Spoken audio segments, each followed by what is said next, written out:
Dalilnya di Quran surah ketiga tadi ayat 31. Qul in kuntum tuhibbunallaha fattabi'uni yuhibbukumullahu wa yaghfir lakum dzunubakum. Katakan Muhammad pada umatmu, jika serius mencintai saya, maka buktikan cinta itu dengan mengikuti tuntunan-tuntunan yang engkau bawa, maka dengan itu aku akan mencintai mereka. Nah, sekarang kaidahnya ketika Allah mencintai hambanya, apa yang terjadi? Wa yaghfir lakum dzunubakum. Allah akan mengampuni semua dosa-dosanya. Kata para ulama, ciri orang yang diampuni dosanya oleh Allah itu adalah dia akan dijaga, tidak akan pernah berbuat maksiat yang serupa atau maksiat yang lainnya dalam hidupnya. Jadi kalau teman-teman pernah bertobat dari dosa, ciri ampunannya adalah itu tidak akan berulang lagi dan akan berganti jadi amal soleh. Soleh lawannya salah. Soleh lawannya salah. Jadi kalau yang salah sudah hilang, yang soleh muncul.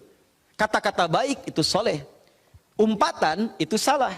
Di orang yang terbiasa meninggalkan umpatan, dia akan terbiasa berkata yang mulia. Sederhana sebetulnya.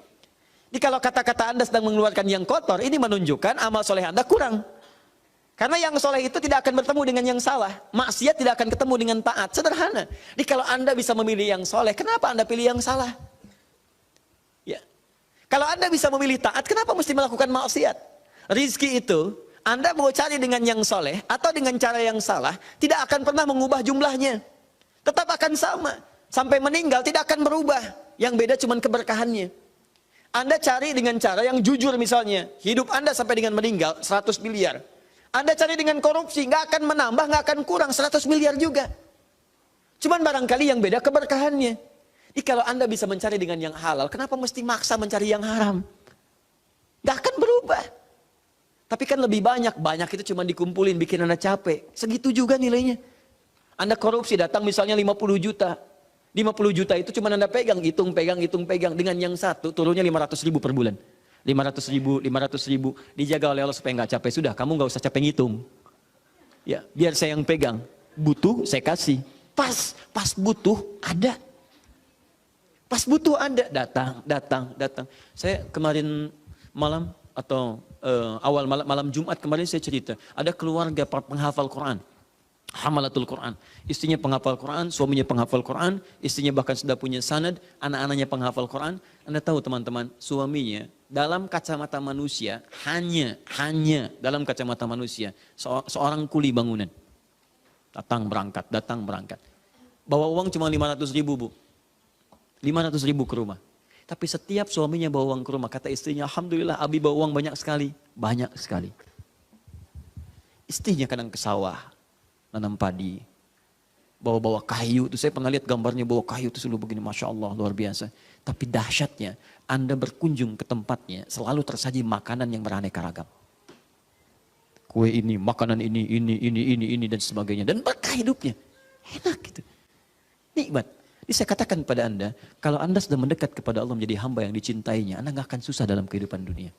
Dan di antara caranya ini, astagfirullah. Kalau Anda sudah dicintai oleh Allah, mohon maaf ya, jangankan kemudahan hidup, doa Anda seketika sebelum meminta sudah Allah kabulkan. Saya pernah katakan pada Anda seorang tukang roti yang merindukan Imam Ahmad. Tukang roti ini kemudian, Imam Ahmad itu punya kejadian yang unik teman-teman sekalian. Ya, saya pernah kisahkan beberapa kali kisah ini. Itu satu kali ada dorongan di hatinya untuk pergi ke Mesir. Berangkat aja.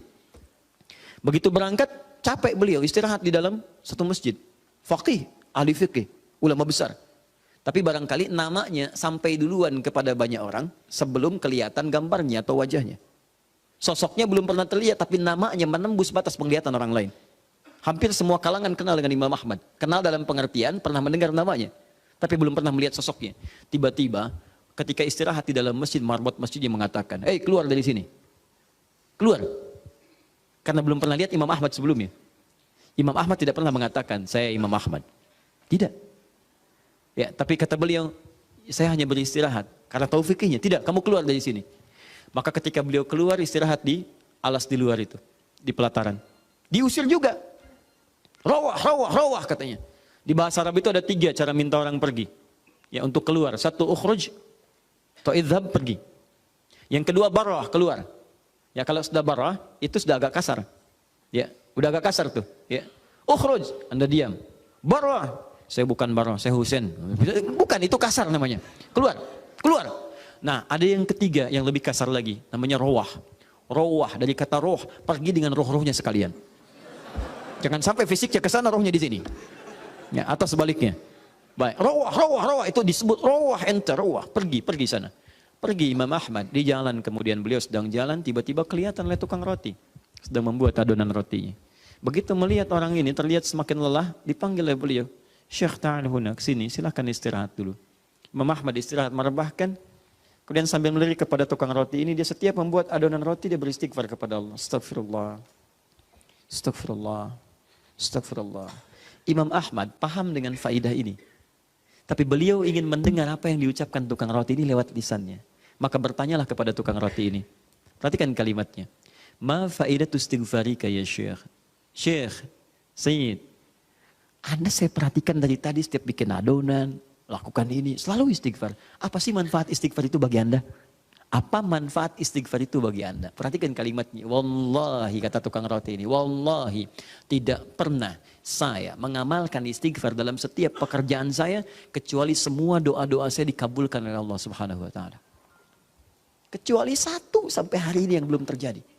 Dan saya mohon kepada Allah, imma saya sebelum meninggal atau yang saya doakan sebelum meninggal untuk bisa berjumpa dengan saya. Apa doanya itu? Saya memohon kepada Allah untuk berjumpa dengan Imam Ahmad bin Hanbal. Baik itu sebelum saya wafat atau sebelum beliau diwafatkan oleh Allah Subhanahu wa taala. Kata Imam Ahmad, Allahu Akbar. Jadi ini yang membuat saya datang ke sini karena istighfarmu. Karena istighfar yang kau lakukan itu yang mendorong saya datang ke sini. Itu yang menjadikan saya dikeluarkan dari masjid. Itu yang mendorong saya kemudian datang ke tempat ini. Karena istighfar yang engkau lakukan. Masya Allah. Dan jangan lakukan itu kepada saya.